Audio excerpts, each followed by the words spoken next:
Students, you today's lecture of history, page 43. Dreams and realities of a Soviet childhood in 1993.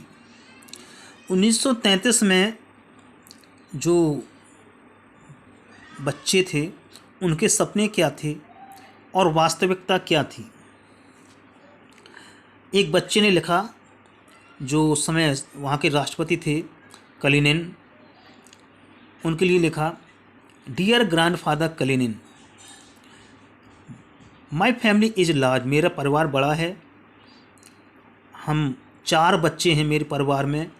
We don't have a father, हमारे पिताजी नहीं हैं, उनकी मृत्यु हो चुकी है।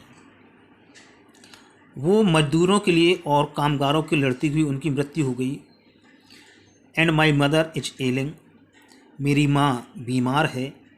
I want to study very much, मैं बहुत ज़्यादा पढ़ना चाहता हूँ।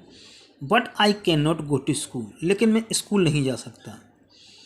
आई हैड सम ओल्ड बूट्स, मेरे पास पुराने जूते हैं। But they are completely torn, लेकिन वो पूरी तरह से फट चुके हैं। And no one can mend them, और वो इतने ज़्यादा फट चुके हैं तो उनकी कोई मरम्मत नहीं कर सकता। माई मदर इज सिक, मेरी माँ बीमार है। We have no money and no bread, ना तो हमारे पास पैसा है और ना ही हमारे पास खाना है। But I want to study very much, लेकिन मैं पढ़ना चाहता हूँ और बहुत ज़्यादा पढ़ना चाहता हूँ।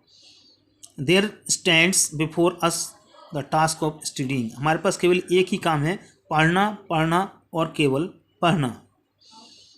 That is what Vladimir Ilyich Lenin said, यही व्लादिमीर इलिच लेनिन ने कहा है। But I have to stop going to, लेकिन मुझे स्कूल जाना बंद करना पड़ेगा। हमारे कोई संबंधी नहीं है, रिश्तेदार नहीं है जो कि हमारी सहायता कर सके। So I have to go to work in a factory, इसलिए मुझे एक फैक्ट्री में काम करने जाना पड़ता है जिससे कि मेरा परिवार भूखों मरने से बच जाए। डियर ग्रैंडफादर, मैं 13 साल का हूँ और मैं पढ़ना चाहता हूँ। And have no bad reports, मेरे रिकॉर्ड ख़राब नहीं हैं। I am in class 5th, और मैं 5वीं क्लास में पढ़ता हूँ। ये एक 13 साल के बच्चे ने 1933 में सोवियत रूस के प्रेसिडेंट को एक पत्र लिखा था। स्टूडेंट्स, अब हम जानेंगे जो स्टालिन थे उन्होंने कैसे कलेक्टिवाइजेशन प्रोग्राम किया। The period of the early planned economy was linked to the disasters of the collectivization of agriculture.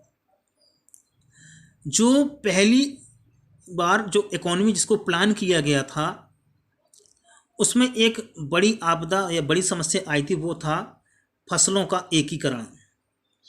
1927 और 28 में सोवियत रशिया ने के गांवों में खाने की बहुत ज़्यादा कमी हो रही थी।